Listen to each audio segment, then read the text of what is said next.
All right, guys, thank you, and welcome back to the second episode of Covenant Coast to Coast, more casual side of tabletop gaming, which we're happy to provide because it's pretty much what most of the time is around here. It's pretty casual. For you. Zach and I are going to do essentially what we did last time. We got some questions for each other. We've also just got some general topics that we'd like to cover because there's a lot of stuff that happens on a week-by-week basis for these games, and you can't miss anything. So first of all, after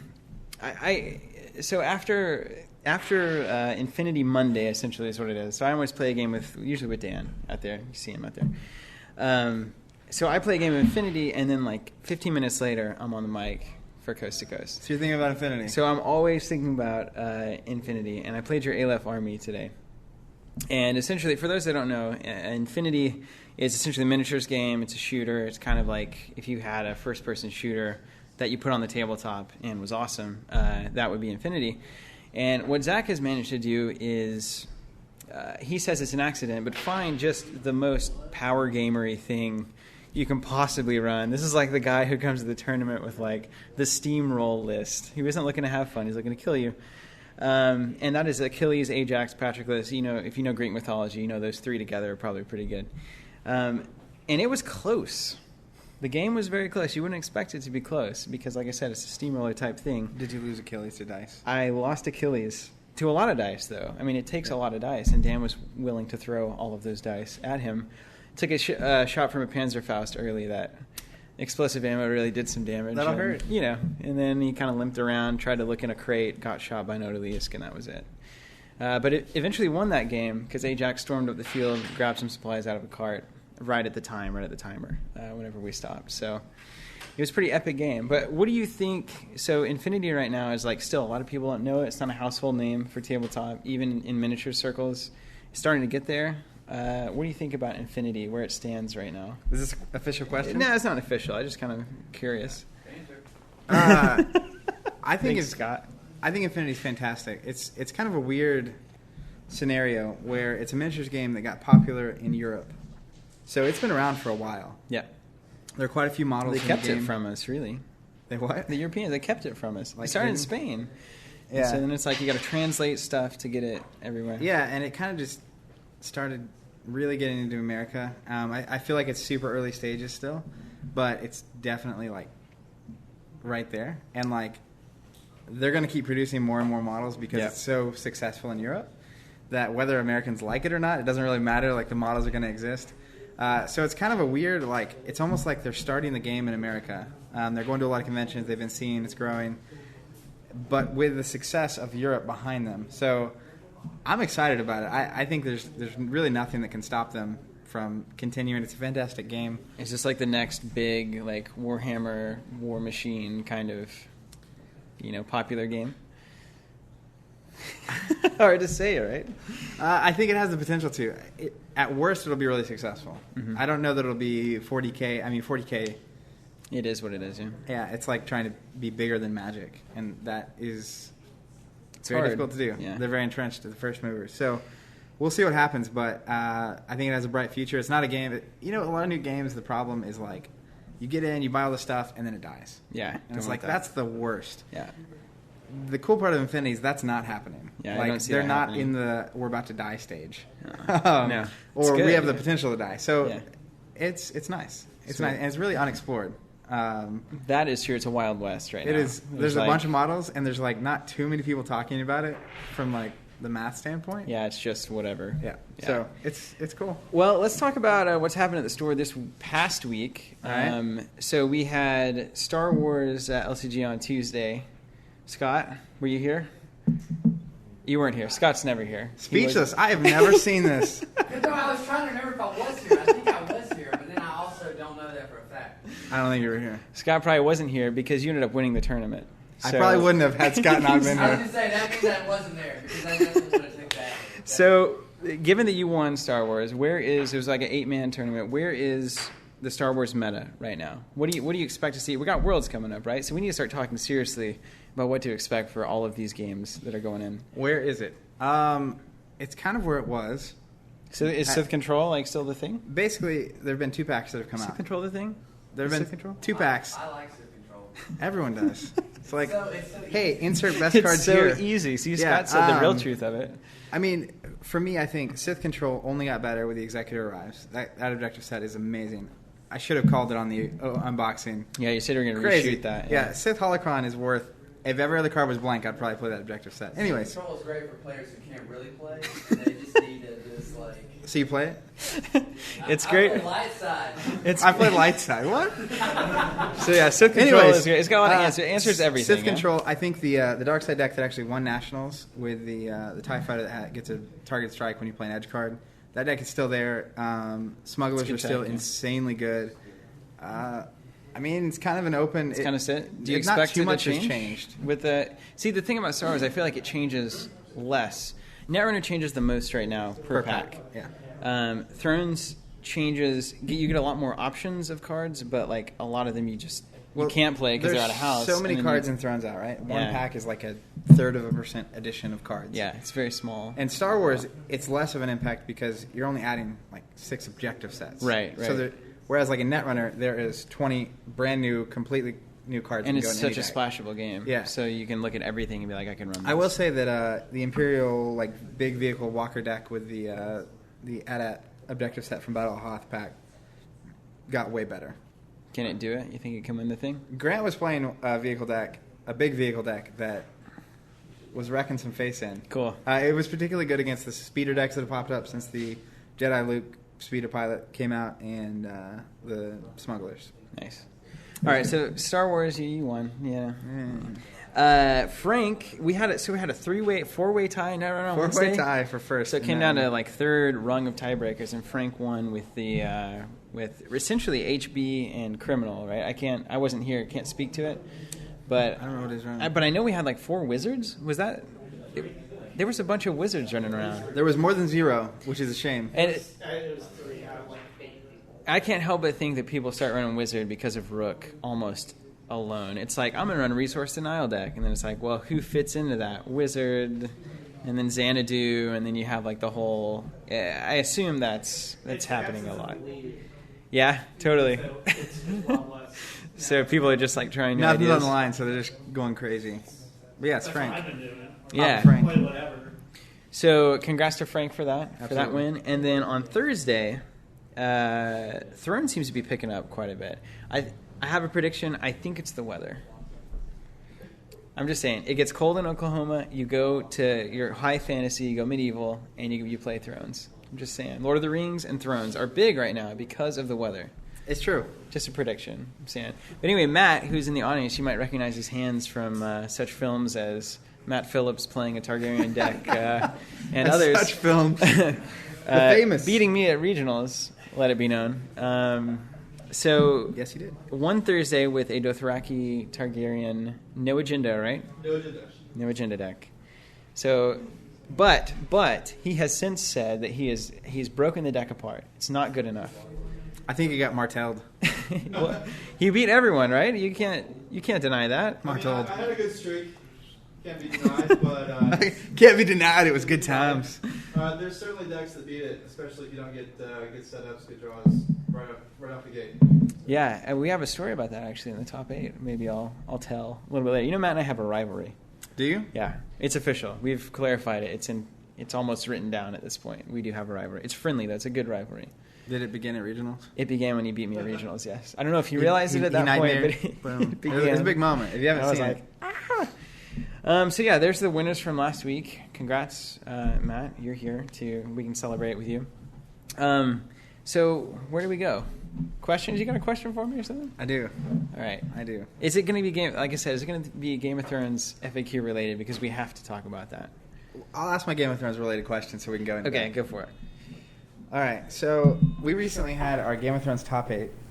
Oh no. And at this event, we had a last chance qualifier and the top 8 event. Mm-hmm. And you and I actually happened to get paired twice that day. Yeah.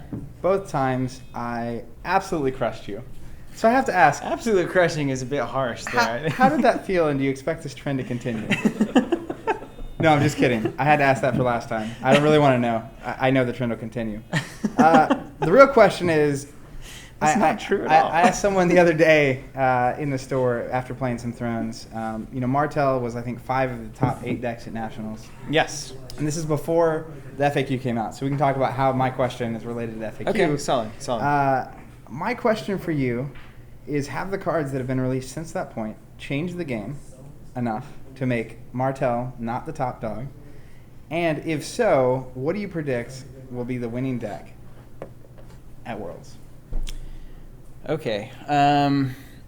Martel, the top dog. So the interesting thing about Martel is this is essentially a house that's been flying under the radar somehow. We're still not sure how. I don't know how. It's just Long Voyage. I mean, well, Long Voyage kind of made every deck good. Well, for we brought it regionals. up all the way back to like a year ago, where it's like Martel. The decks that we're seeing at the store are crazy. They're so good. They have Savas and Red Vengeance and Red Viper and all these guys just coming together. And it's like everyone's like, yeah, but they haven't won like a major event. And it's like, I know, but how? Like, how is that possible? And so then finally, even after the ludicrous hit that they got in the FAQ, all these decks show up at Gen Con. And all played by, I think, DC, like a local meta that decided this was the best deck. And so now I think it's one of those moments where you say, this deck has really been around. Like, imagine when all those for a cards while. weren't restricted. Yeah, this deck's been around for a while. I don't particularly think the game has changed so much that deck couldn't have done what it did at Gen Con last year. I don't think Stark Winter or Greyjoy Choke, those kinds of decks, have changed enough to like be dominant in that format. So I just think Martel just wasn't there for some reason. I don't know if it was the people that were running it or the decisions that were being made one way or another, but that leaves us where Martel is now. I think Martel is exceptionally strong. Manning the city walls hurts that deck tremendously. They get in on the restricted Not list. being able to manning in, That's on a- the new FAQ. Yeah. So manning goes on the restricted list. You can't pop in the Bannerman. That hurts a lot. So now they have to build economy a little bit more. Having Bannerman on the board was a huge part of that deck. Like we saw it in pretty much every game that was at Gen Con. But you get the card, you get the draw. You get 2 It's- cards. It's the best. That's why it's restricted. That's why Right? it's restricted. So you can't do that anymore, which is awesome for non-Martel players. I think Martel has a lot of great options. The game has changed in weird ways that I don't think any of us will fully realize until Worlds comes around. I think we kind of have played around with Song of Ice and Song of Fire. We've seen ideas being played out of pretty much every house with those decks. And it's the kind of thing where somebody is going to figure something out before a lot of other people do. And that's how you win championships, right? That's how you win major events. You're the John Bruno who brings the deck full of cards that no one has really put together and played before. And he'll probably be there. And Just it'll be for there. all Yeah, away. yeah, it'll be there. But do you think it's kind of weird because the regional season was so shaped by Long Voyage man, yeah, that we don't really have the spread of here's what was winning to really go off of? You just have Gen Con. I said this, and I actually said I'll shout out to Nathan Bradley because we've been talking about like building this deck, and it's like you get in this place where TLV goes on their restricted list, and there's this new these new cards that are very potent coming out in that first pack, and it to me feels like a complete Wild West again in Thrones. I don't know what's best. I don't know what to run. I don't know if Greyjoy Choke. I think it's still there, but it's not as good. But I think people still have to prepare for it. I think a lot of summer decks now coming into the meta are going to push Choke around a little bit and not let them do their thing as much, turning Marauders off, not giving them the -1 gold, those kinds of things. I don't really know. The prediction that was made to me by Nathan was that Stark Maesters may be the winner of the entire thing. And he said it, and I have no idea why he said it, but I know that there's a good reason for it. And I think that Maester decks are still so there and scary That's hilarious. that When- they can still do it. When They can I totally asked still this do it. question the other day, my answer to the question of what do you think would win, I was totally on the Maester. I feel like they are, just like Martel was kind of just like it was like, they're not that great. Yeah.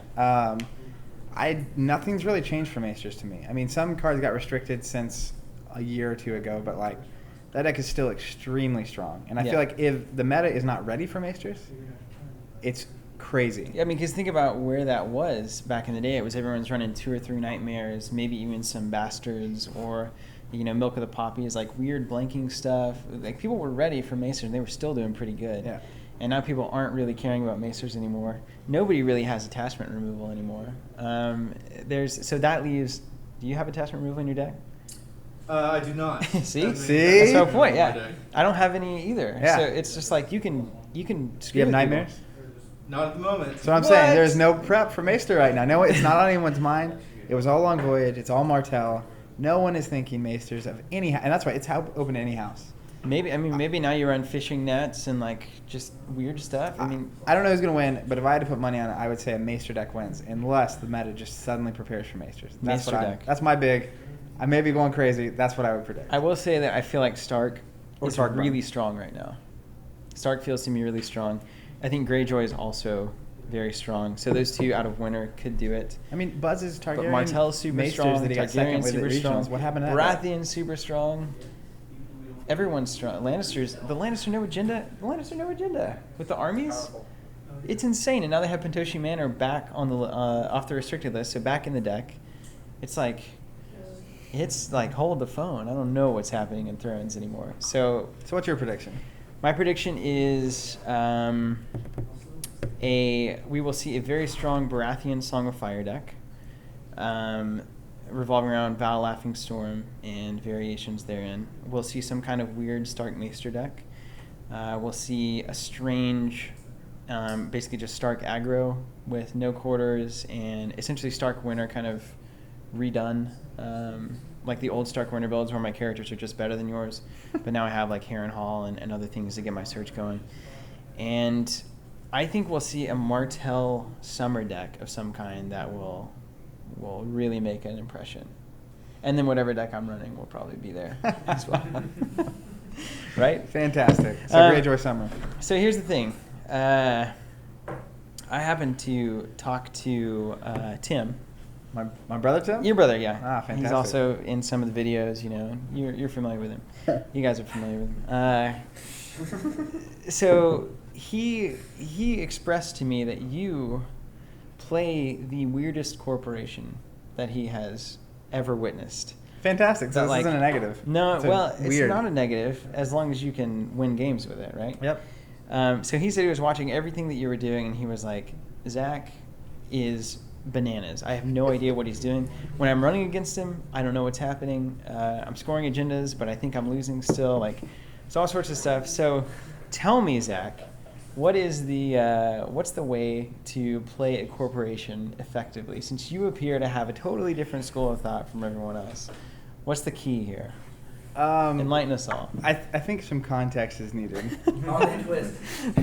Arlene Twist. Run, twist of fate. So you twisted me? You twisted me?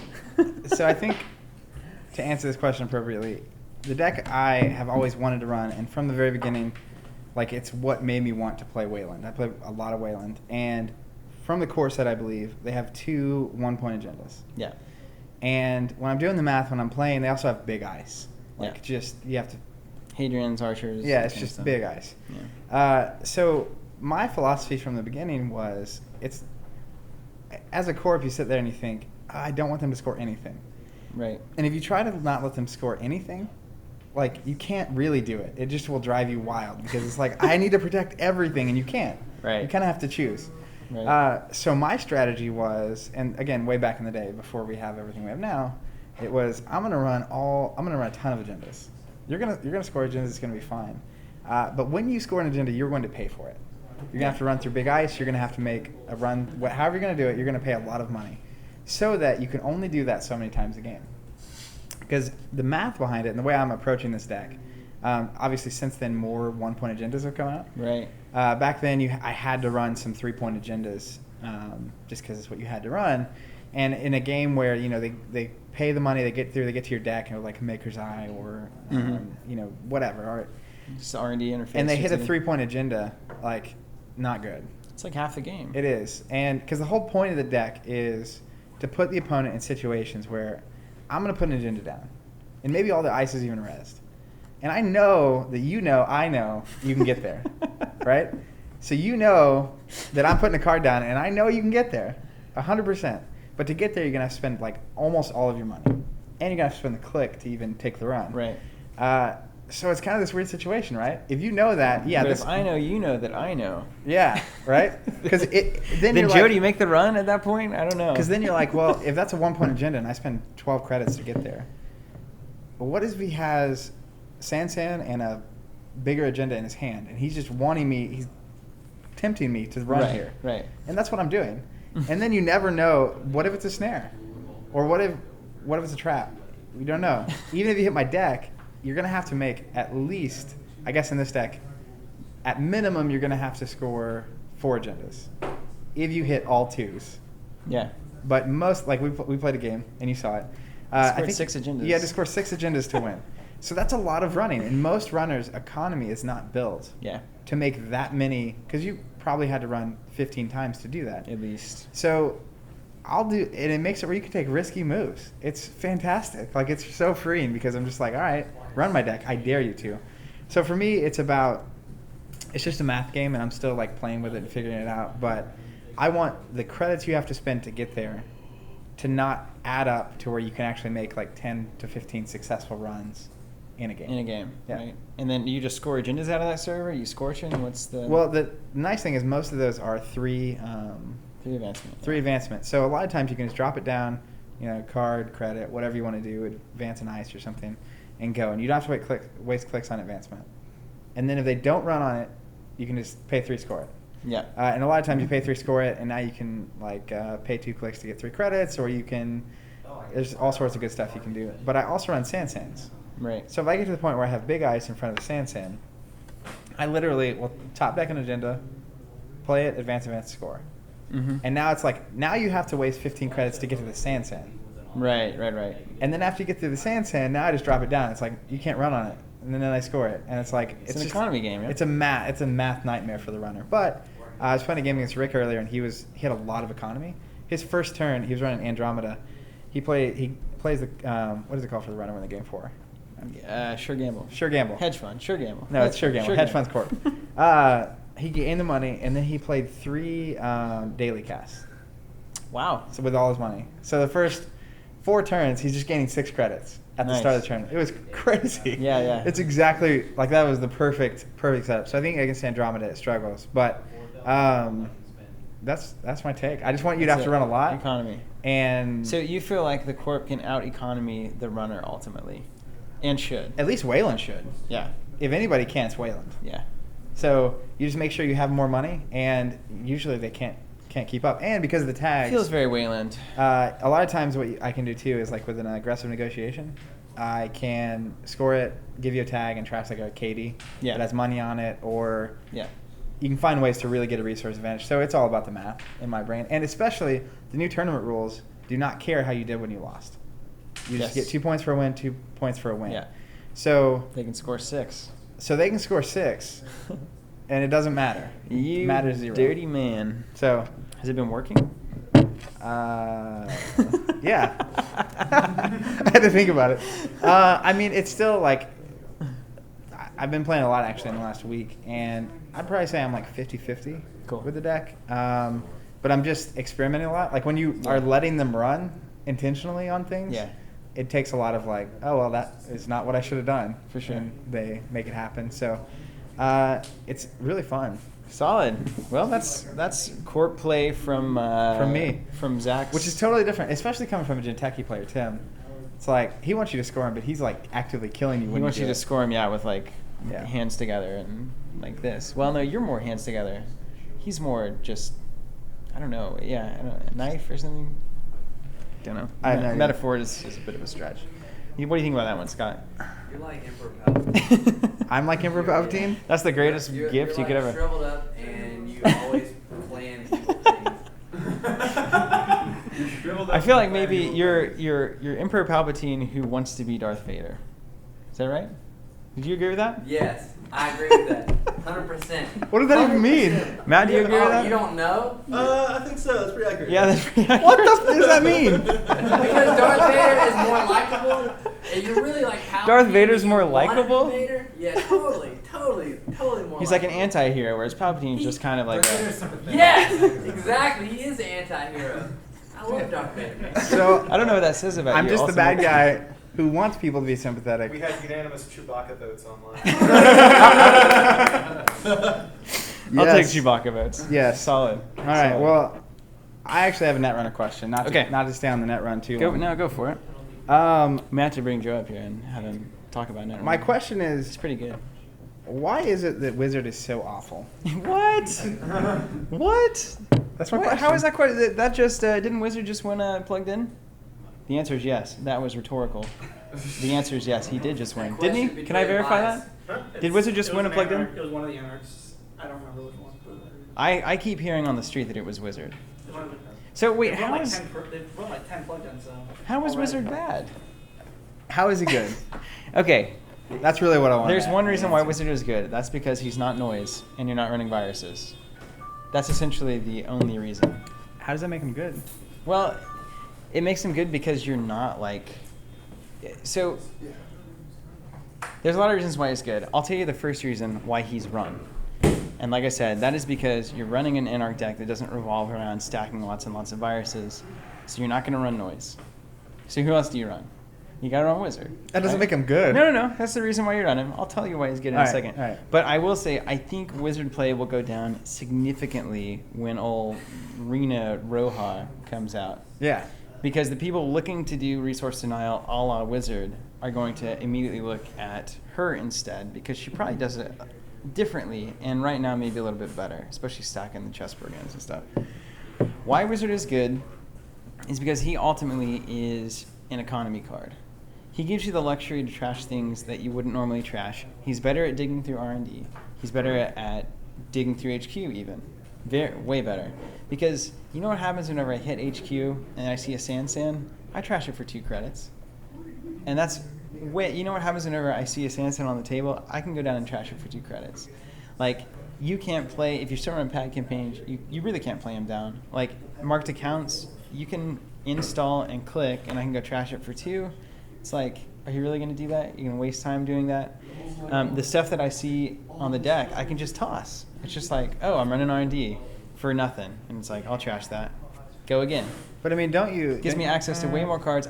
There was one game when I spent 26 credits of Whizzard. 26 Whizzard credits. So imagine if you had a runner that said, gain 26 credits at the start of the game. It'd be pretty good, right? At the start of the game?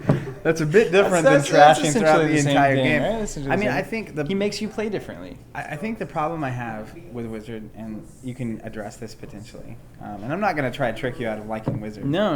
I only like him him because nobody liked him. It's true. It's just the nature of things. For me, the problem I have is it's one of those cards that relies on your opponent to run certain things to even be useful. It's so true. It's not like, right, the original Wayland agenda, you play a transaction, you gain a credit. Yeah. You can put transactions in your own deck. Right. Whereas Whizzard literally requires your opponent to run trashable things. And upon seeing Whizzard, to make it really useful, requires it to be either found in the deck or put into play by the corp. Correct. So to me, I wish there was like you could use it to trash, or you could use it to like. I think there's do something anything. coming down the pipe for Whizzard ultimately. I think there's something coming down for just trashing in general. We've talked about this before. I will predict 100%. 100%. It's a 100% prediction. You heard it here first, ladies and gentlemen. That we will see a card. It's probably a program, 1 to 2 MU. I don't think it'll be a resource. Could be. It could be like a connection or something, like the Garbage Man or something. And it simply says, like, you can, once per turn, you can trash a card by paying its cost that could normally be trashed or something. So you could, like, hit ice. Like, I hit your hand, and it's like, oh, that's an archer. I'm going to pay 4 to trash it. And then Whizzard is a beast. He's way better. And then you're digging through R&D, he's a beast. Like, there would be conditions attached, but I think trashing is going to go through more than just, like, assets. I also think that Whizzard is ultimately a meta spoiler. That's kind of his role in the game, right? So Fantasy Fight is actually pretty good about seeding cards to solve problems that might not exist yet. Sure. But if there's ever just a tremendous amount of asset weird tech that's going on with trash costs that aren't payable by normal people, Whizzard all of a sudden can run into that meta and do really well. So is he good? Yes, right now he's good. He's good because most decks are going to want to run things that can be trashed. Like, you're missing out on a lot of good cards if you don't have any trashable things. Sure. And then forcing you to not play those things is reasonable. Forcing you to play them and then trashing them for cheaper is good. There's a lot of stuff that he does, and like I said, I think his strongest thing right now is that he is not noise. So you really don't have a choice. Is that he's not noise. Once Roja comes out, I think Whizzard goes significantly less until the meta calls him back into action. What do you think? Philip, Joe? I mean, agree? Whizzard is not noise, and that's the best and worst. He is not noise. Like, Jackson Howard makes noise. Yeah. A little bit suspects. That's an extra reason, but that aside, noise ability is. It's very good. Better. Yeah. Because my recent decks that I've played have had on average 4 or 5 total trashable cards. Yeah, And 4 or 5 trashable cards. So that's not doing a lot during the game for Whizzard. But Mine's the opposite. Yeah. But the NBN has Yeah, playing 20. yeah, I mean that's 20. I mean, and you have. But I mean, at that point, right? Like, it's not like Gabe, who's just always good. No. Whizzard is not always good. That's true. He's not always good until we get that program or something That's a console. That sounds like that does sound like a console. You're right. That would be a great console. Luckily, Netrunner's a game of very high play skill, in my opinion. It is. So It absolutely is. that isn't necessarily a huge disadvantage, even if they're not running trashable cards. But you break it down to the numbers only? To the what? To the numbers only. Numbers only? High play skill. I look at only numbers. Only the numbers. It's a math game for Zach. It's math. High play skill. I've got one back at you. All right. We haven't really talked about X-Wing much, but I don't think you need to understand X-Wing to understand the story that I'm hoping you're going to tell from this weekend. All right. Where you were talking about a game of X-Wing where literally, I think, first or second turn, all but one of your ships was blown apart. Sad story. Left you with one ship against 5 ships. 4 ties and a Lambda? Mm-hmm. 4 ties and a Lambda. And it was soon to your foe with a stealth device. And push the limit. So tell me about that game. Regale me as if I'm As if you've never heard the a story. person who has never played X-Wing before. And I want you to get me excited about this game. All right. Tell me about this epic story as if it were a Star Wars scene. I'll fill in some gaps. All right, cool. Fill in some holes. You can do the narrative side. I'll do yeah. S- And then Soontir pressed down upon his opponent. Saturday, Anthony came in, we played some X-Wing, and he had a modified TIE Swarm list. One of the ships was Lambda, he had Darth Vader on it. TIE Swarm essentially running a bunch of TIE fighters. Yeah, Hal Runner, TIE I'll be the fighters. translator. Yeah. Bunch of TIE fighters, and as soon as the TIE Interceptors came out, I fell in love with the Soontir, Darth Vader, Turfinner list. All stealth device, Vader. all just loaded up. There's Vader again. And the problem with that list is that when you play TIE Swarm, you usually get beat, and TIE Swarm is really good. Yeah. Because they just roll a lot of dice. So I've been playing around with how to keep parts of that involved, and I don't know, trying to figure out how to beat TIE Swarm without being TIE Swarm, because Sure. you don't want to do that. Anyways, so I have this list. I have a Bounty Hunter with Darth Vader on it, and Soontir all... Bounty Hunter with Darth Vader on it? Yeah, because So he becomes a bounty hunter? No, or you have the Bounty slave Hunter ship, is the slave one ship. ship. Yeah. Okay. And you put, What's that called? This has a name. Fire spray. Fire spray. yeah, Thank you. but the pilot's the Bounty Hunter. Oh. Is the generic... Oh, I see. Lowest So it's level. a generic fire spray. Yeah, you would Okay. know if you... So Darth Vader's hanging out. I didn't know that, but I thought you may have gotten a bounty hunter card or No, something. so the Bounty Hunter ship with the Darth Vader pilot card on it. And then I was running Soontir, and then I was running Turfinner. And basically what happened is we move, and it's kind of one of those anti moments where I think he thinks I'm going to move to a certain spot, and because of that, he'll move in a certain way. Right. So you react. So I move thinking he'll move reacting to me, which was wrong. So he just moves up. Sometimes that happens. And he has 4 of his TIE fighters at range 1 of my Bounty Hunter, all within range 1 of Hal Runner. So I'll get a reroll of dice. So I'll run 3 dice, reroll into dice. So he's going to roll 12 dice, and then he's going to get a reroll 4 of those. So with Hal Runner. 2 TIE interceptors and a fire spray approach in deep space. A bunch of TIE fighters led by a Lambda class shuttle. They were outmaneuvered, and quickly the tables were turned. Yeah, And so 2 of your ships were destroyed. well, he rolled in that one turn. He rolled a bunch of dice against the bounty hunter, but I rolled 8 of 8 dice and got 0 evades Oh, against 4 attacks. all right. So he got blown up, which happens in X-wing, by the way. The TIE interceptors were unlucky. And then Turf Fenner got blown up. So I had literally was Soontir versus 5. In the next 2 or 3 turns, I moved and maneuvered in such a way because he has pushed the limit, so he can like barrel Boost roll and barrel boost. roll and be weird. Very maneuverable. Anyways, in such a way that he didn't have a single shot on me, and the Lambda is really not maneuverable. Like, Zach, did you have the laser cannon on the Lambda? Yeah, heavy laser? I wasn't using the Lambda But did you have it on the Lambda? on the Lambda. On the Lambda? Or on the Or fire was spray? it on the Lambda? No. Was there a heavy laser on the Lambda? Is there a heavy laser anywhere? Was there Anywhere. any heavy Do lasers? you No. own and have it later? Do you, who I has a have heavy laser? Who's got a I heavy just- laser? Does anyone have a heavy laser? Wasn't on there. How heavy was the How heavy? Anyways, Can God make a laser so heavy? So I basically took this one ship, which was Soontir Fell, and consistently, turn after turn, moved in such a way where he either didn't have any shots or he'd have like 1 shot at range 3, and I have stealth device, and it's like through an asteroid, so I'm rolling 6 dice. I have an evade and a focus. Odds are I really think I low. see where this is going. Yeah. So Did he, you kill all the ships? I did. with 1 ship, I literally killed at full health. Dan was watching; he was witnessing it. 1 by 1, like you could just see his face. He thought he had me. Like he was so happy. And as a ship started to go down, like the smile started to just. I know that feeling. I felt that feeling in Infinity as well. And honestly, after he blew my bounty hunter up, I literally almost said, "Hey," because we're playing league games and getting points. it's like, hey, I'm scooping this. I was like, "Hey, let's just scoop. I'll give you the win, and let's play a game again." And Yeah. I was like, "No, I just want to see how far I can get." Like that was my attitude. Just like I just You want to see wanna how push the limit. How long can I last against this? Like, anyways, so I blew up 100 points with Soontir, which was just insane.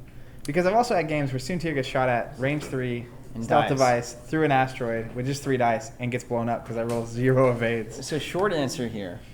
How does that make you feel about the game that is X-Wing?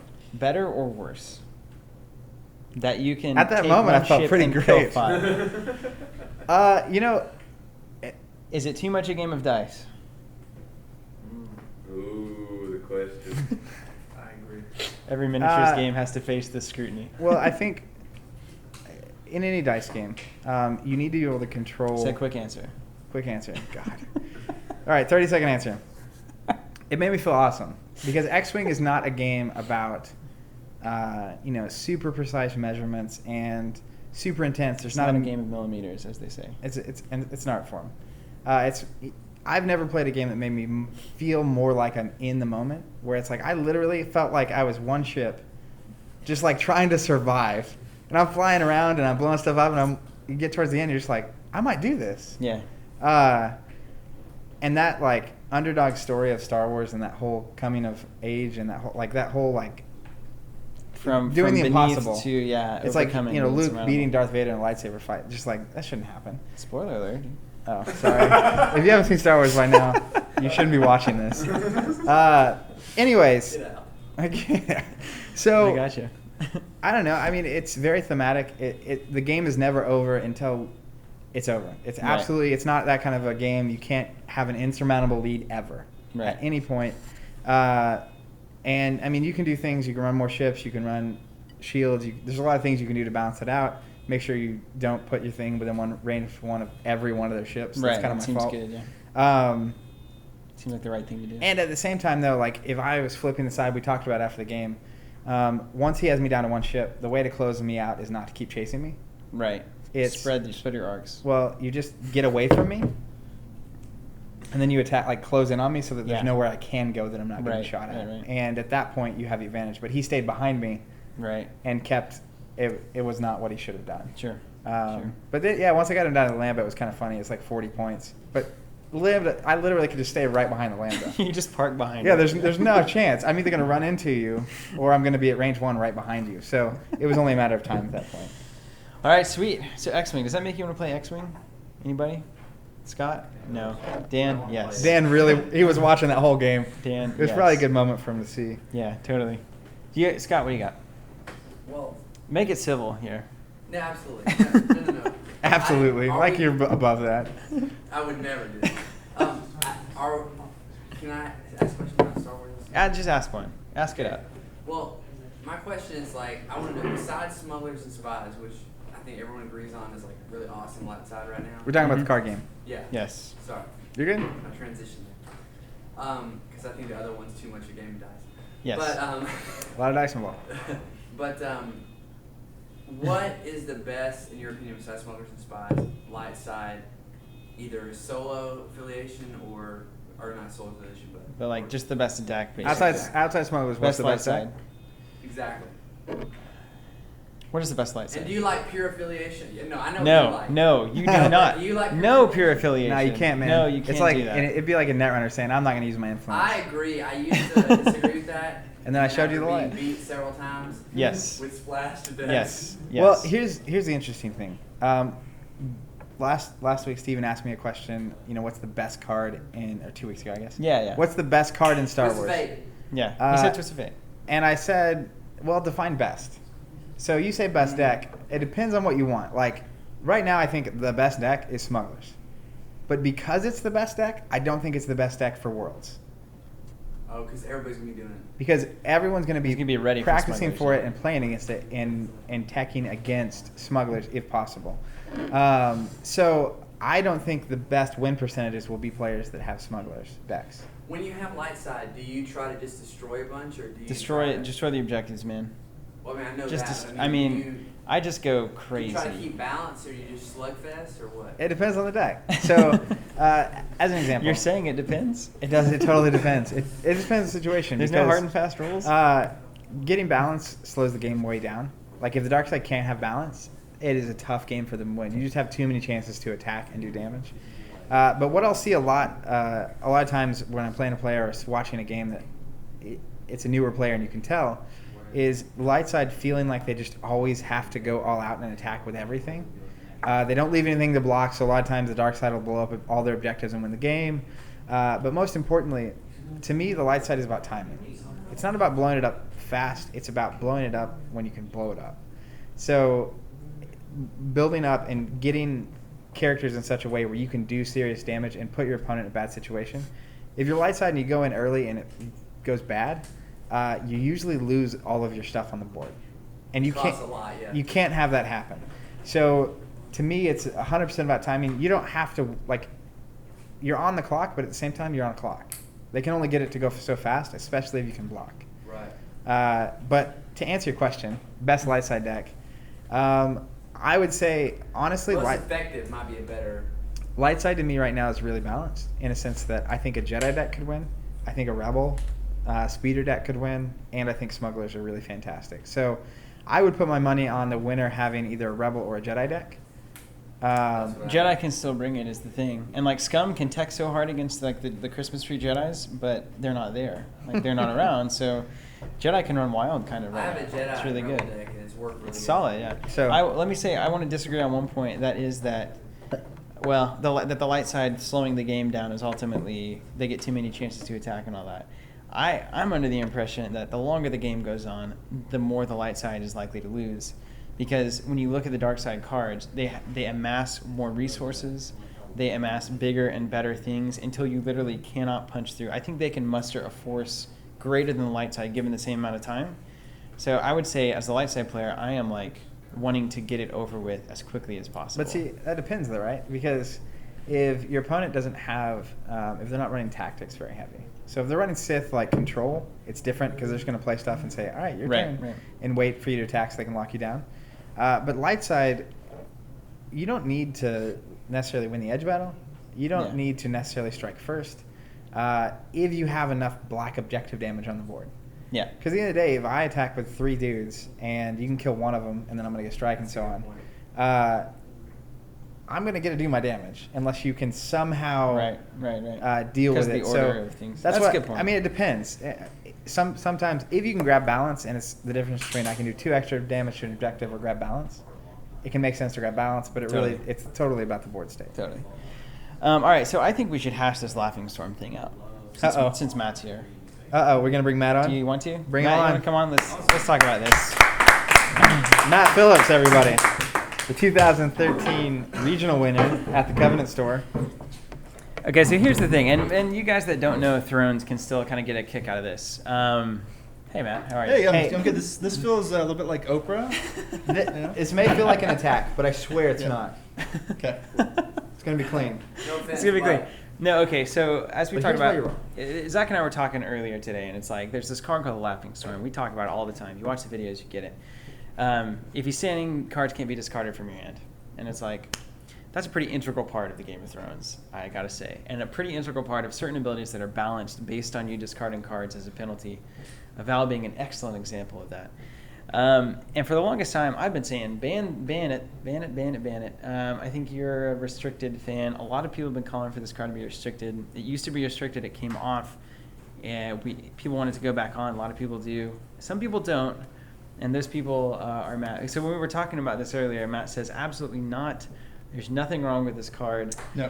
So, Matt, why is the Laughing Storm just fine in your mind, aside from the fact that you've abused the heck out of him in the past 3 months? So there's a lot of hate going around for Laughing Storm, and I think in any house except for Baratheon, Laughing Storm is broken. However, in Baratheon, they are just they don't have anything really going for them except for like Laughing Storm and those types of So situations. he's too critical of a card. Absolutely. It seems shady. So you're saying like this is the only character that brings the juice for Baratheon. If you take Laughing Storm out of the equation, they don't have anything to compete on the level of like Wintertime Marauders or Restricted Asha on Greyjoy or like, you know, is Hatching's Feast restricted yet? Yeah. Good. So yeah, those kinds of power cards, that it's essentially a power card for Baratheon. Well, one thing Baratheon certainly needs is that card draw effect from the Val Laughing Storm combo.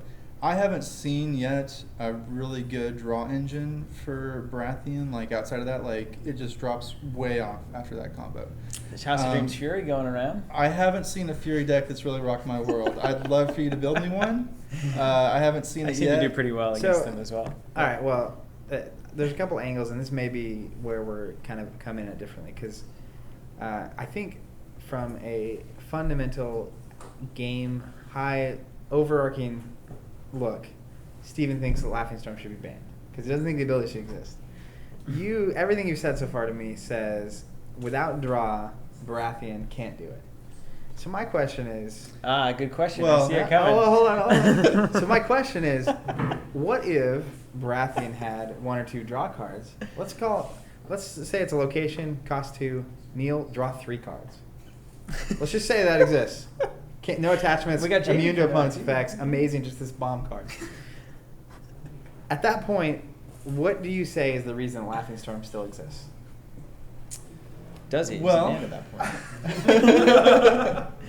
Is it simply Like, because- are there other reasons that you think he should exist outside of without protection from their hand, Baratheon doesn't have enough draw to keep up? So outside of just gameplay, I mean, it's a player design card, right? It is. It is a player design card. So that could have some influence on why he hasn't been touched yet, right?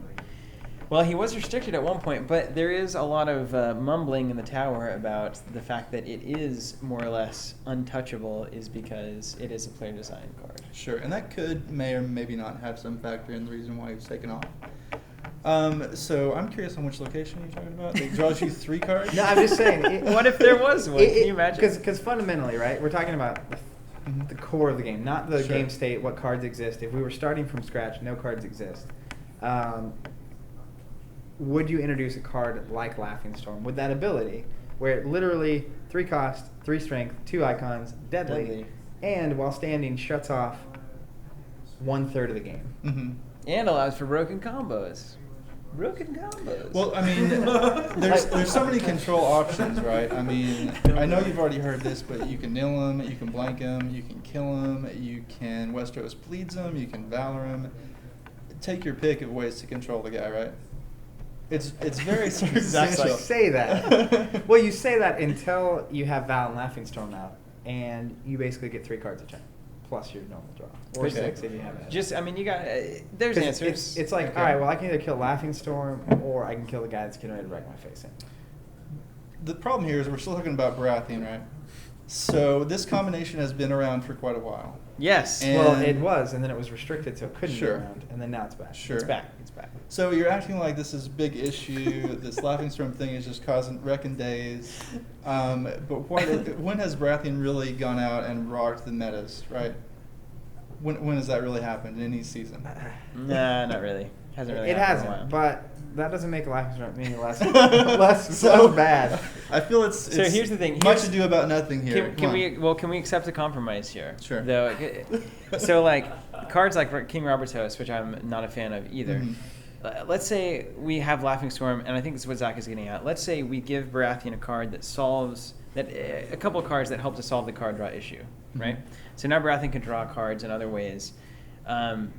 If you get your draw engine, will you accept a Laughing Storm restriction? Will I accept? Would you? I mean, as a player, if like, you were, Well, if even you were even a asked- restriction, that's not banned or doesn't It exist. can be there. A restriction just means you can't have the Val Laughing Storm. How combo. unflavorful is Laughing Storm and Val hanging out, right? Is that a thing? That I mean, okay, happens? so sure. So we're getting some recursion effects for Baratheon. There's draw cards trickling around. Maybe perhaps this Kingsguard Shadows thing with Jaime will help out a little bit. I'm not sure yet. Scary. But yeah, I mean, I can see a little bit more draw power for Baratheon, a little bit more consistency there, and sure, maybe he goes on restricted list. I mean, All right. I'm okay with Reach that. I don't think it's there. compromise. I don't think it's there yet. But maybe soon. So maybe, the maybe real someday. the real issue is like if you take this from us now, we will literally have no way of winning. I don't anything. think there would be. I don't want to say no tier 1 deck, but certainly fewer tier 1 Baratheon See, decks. that's the thing that thinking about your deck that you It was so tier 1. smeared me against the ground with just a little bit ago. Not even talking about your wall deck. Mhm. I think if you take Laughing Storm out, you still destroy me in all those games. Like, yeah, you may have to discard cards instead of playing them. Scott's like But standard like, issue. you know, with Val, like even just Val, you would have been just fine. If you think about it, like, Mhm. does your deck really need Laughing Storm right now? It's just a little twist. It helps a lot. Of It course helps it a lot. does. You can't have cards discarded. I mean, consistency is king, right? You want to take a deck to a major tournament that's consistent. Yes. Is the deck consistent without Laughing Storm? I kind of doubt it. You want to try it? Fair Let's enough. try it. Let's go Fair right enough. now. All right, so that pretty much sums it up, Sure. right? You're coming at it from the game as it is now Needs the cards. would be unbalanced without Laughing Storm. Baratheon in needs there. all the help they can get. Whereas if it's a design issue later down the road and it's not filling a niche anymore, then perhaps it can be looked at for restriction. Sure. All right, solid. I'm Thanks, done with Matt. that. Thanks for guys. coming on. Yeah. Hey, you know why Oprah is so popular? Oh no, you She didn't gives gifts to all of her guests. Matt, I got you something. Thank you. Be careful, Thanks, man. Matt. Take it. All right, Zach. So we got a few minutes left. You got any last questions? Last things? I have one for you. Okay. This is a good one. We can end on this, or we can see if anyone has any questions as well. We can take audience questions after this. Steven, my Yes. question for you. Yes, Zach. Hi. Hey. Is Scott. thanks for coming on, by the way, Matt. You're welcome. What is it right now What is it right now in the tabletop gaming world in the tabletop gaming world? that you are most looking forward to, and why? Most And why looking should forward everyone to. else that's watching this be as excited about it as you are? Thing in the tabletop gaming world that I'm most looking forward to. I'm not looking forward to anything. Okay. Well, I mean, the reality of it is that Tell the truth. the reality of it is worlds, right? Like, there's something to be said, and people, if you've never experienced it, I know Joe's experienced it. Scott has not experienced this. We talk about you a lot on the show just because you're always emoting. His face is always like I'm an emoter. doing something. you know? Emoter. I'm always emotorboating. he's the zest to the show that we really are looking for. I'm gonna streak. The thing is about Worlds is going to a major tournament and competing is one of the most fantastically fun and time-honored traditions, starting from age 10 until now, right? Like, it started going and playing your friends at the movie barn, like we did, and then traveling to Tulsa, driving an hour to Tulsa to play in a major tournament once a week. And then you started driving down to Texas to play in qualifiers. Then we started driving to Gen Con to play in big events. And now we're going to Worlds, Gen Con, and this whole thing. And the reason it's so great is because you can literally put all of your ideas on the table. And this is the thing about tabletop game players, especially LCG players. We are not playing for anything, ultimately. We are just playing for the recognition of this guy had the best ideas and executed them the best. it's all recognition, it's all praise from our fellow peers, right? It's almost like a peer review kind of community, right? It's like, oh yes, I have read Stephen's paper and it is flawless. I will check that one through. No issues with that. Or sometimes I'll bring a deck to a tournament. It's like, we're gonna need you to rewrite these sections because they were not performing. So I think for me, is we're pretty vocal about, especially on the LCG scene, and we have a great community here in Tulsa. We feel like we are kind of on the meta. When you go to Gen Con or Worlds, you get to put that on the line and see actually where things are. Right? You see where you really stand. I was really happy with how Gen Con went, and I feel like just the more of these big events that get under your belt, the better and better you do, because there's a lot to be said for like the pressure and whatnot of those kinds of events. Being able to play for and playing for that 12 long hours is straight. crazy. Yeah. So Worlds is the thing that I'm looking forward to the most, and actually right now, I am just really amped about Thrones. I don't know what it is. Like I said, it's either the weather or something different has happened. I rotate in and out of games a lot. Game of Thrones is on it right now, and had a great experience with the Thrones community at Worlds last year. Would like to revisit that. Also, I'm going to try to play Netrunner, I think. And see, so if it's like you make Netrunner the next step, then do you stop and play Thrones instead, or? Nope. But that's the kind of decision you want to make that decision. That'd be a good place to be in. You don't want to be forced to be like, well, I had to didn't set make out the Thrones cut. because I was doing so well. Yeah. So, I think it's Worlds. It's definitely Worlds, and I think anybody who's going, especially anybody here, go. We got a lot of people going from Tulsa, but it's anybody who's thinking about going to Worlds within even a 8 to 10 hour drive, it's absolutely worth your time. Absolutely worth your time. The first one was last year, and I think that knowing Fantasyfied, they've learned a lot from that event. I think it's going to be bigger, better, crazier. Things will be nuts. More exciting, and so I'm really amped about it. And perhaps the best, I know I keep saying the best, is face-to-face with people, like getting to see everybody, and it's like, hey, we watch your videos, and that's awesome. Or it's like people who have gone on the site and like made a deck and asked for comments, and then you go to like a Worlds event, and it's like, hey, you're the guy who commented on my deck and like told me to put in 2 nightmares and take out, like something else, Mira Reed or something. And it's like, yeah, it was that guy. And so like those kinds of things, and getting these communities together and really like melding it in, because that's why we're here. I mean, that's why we do the LCGs. It's for that community. We're not here to win thousands of dollars. Like, we're just here to play and have a good time and meet each other. So I think Worlds is the best way to do that kind of an event. It's only a couple weeks away? Yeah, totally. All right, so that's my answer. Did anyone have any last minute questions? Joe, you got anything? Anything on your mind for Netrunner? If anything, I was going to do the judge thing, but we can say that for more time. Yeah, no. You should give your opinion on judges. That's true. Joe's a Magic certified judge. Certified, first and so class. he was watching the stream last time, or the. Shall we reignite the topic? Come in, just real quick. Just give your. We want the official take. All right. Because I think we've kind of talked about it. This is Joe, everybody. Yeah, Joe, welcome. Yeah.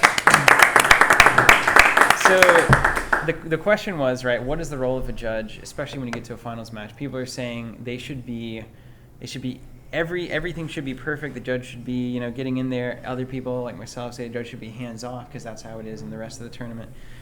So where do you stand, and where does kind of the Magic training stand on this kind of thing? Okay, so the role of the judge is to 1, answer questions, 2, enforce the rules. Mm-hmm. Those are the 2 things that we're supposed to do.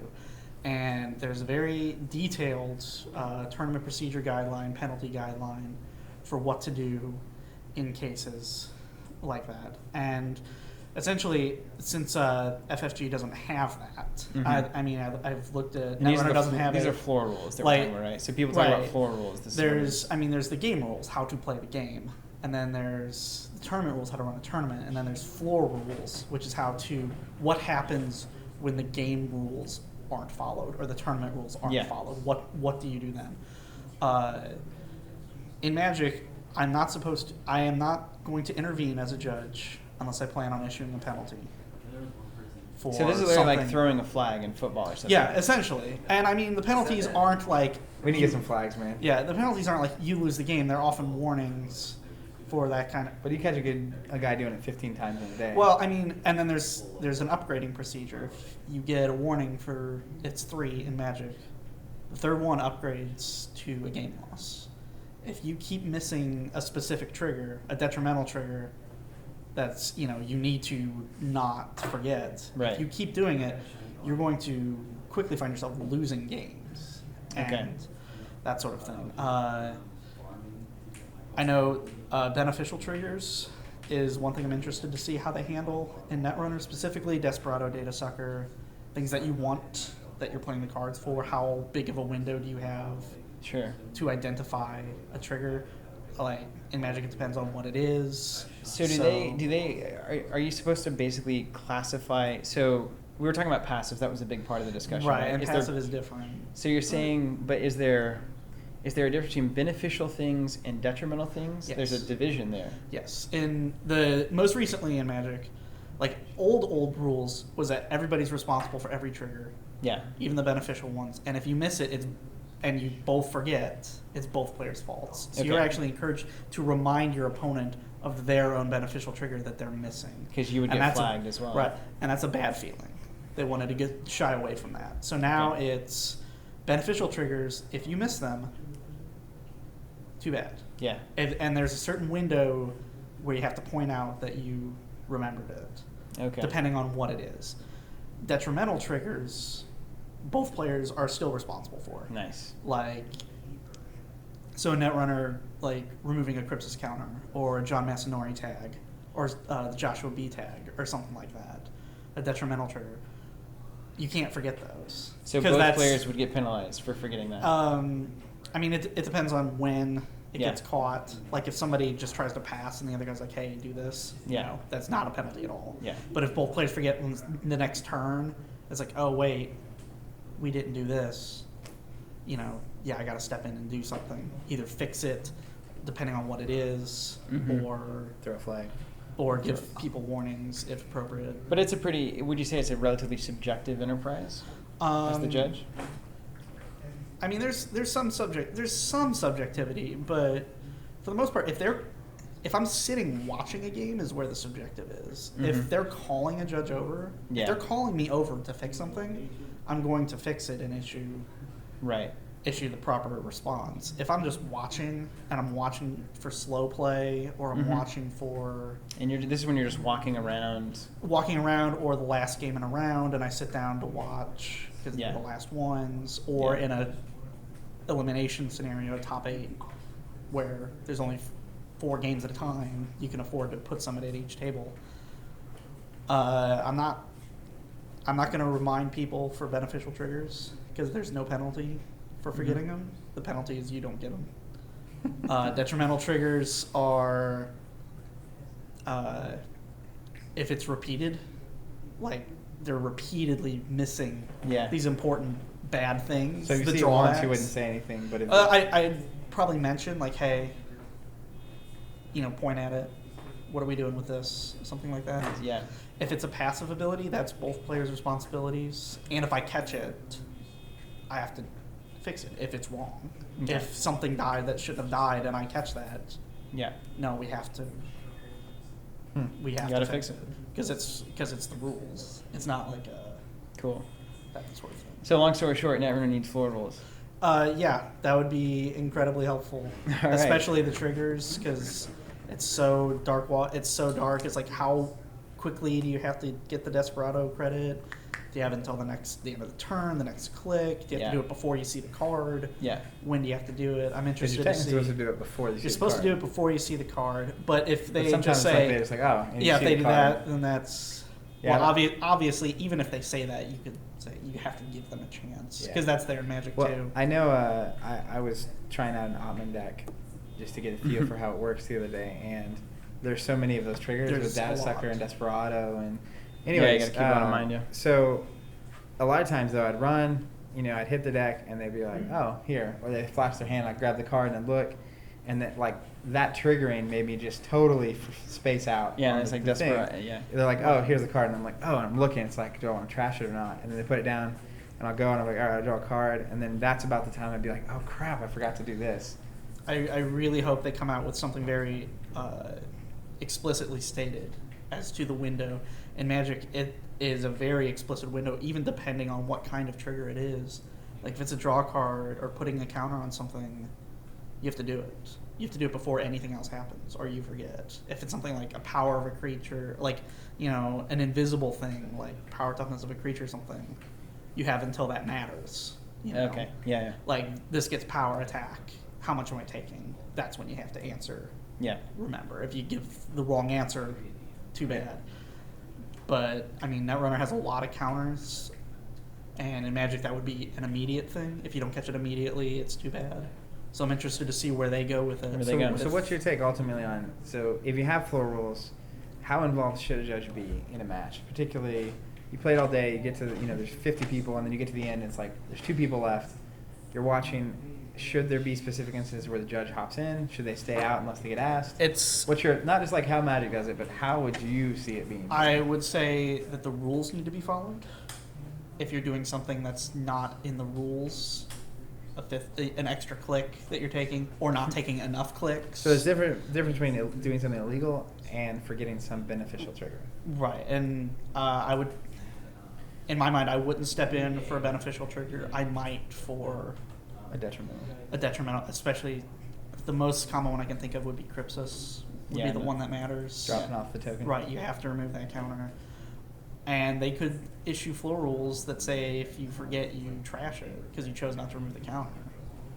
Nice. And depending on how that's worded. Man, that'd be wild. They've got. Can you imagine that? I That'd be a mean, big mistake.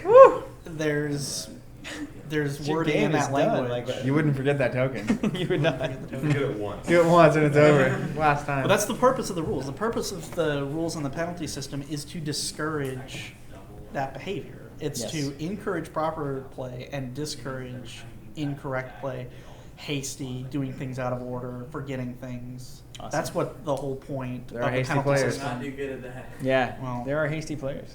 You know it. Cool, man. Well, thanks so much. Sure. Thanks for coming up, Joe. Appreciate your take on rules on Magic. So that's essentially nice exit too. That's essentially from the horse's mouth, The right? grand exit. I mean the That's a nice compliment, the horse. the official Magic judge says okay. Magic horse. So Netrunner floor rules or Fantasy Flight floor rules coming up. Will they be here before Worlds? No, probably not. So we'll see what happens. Is that it?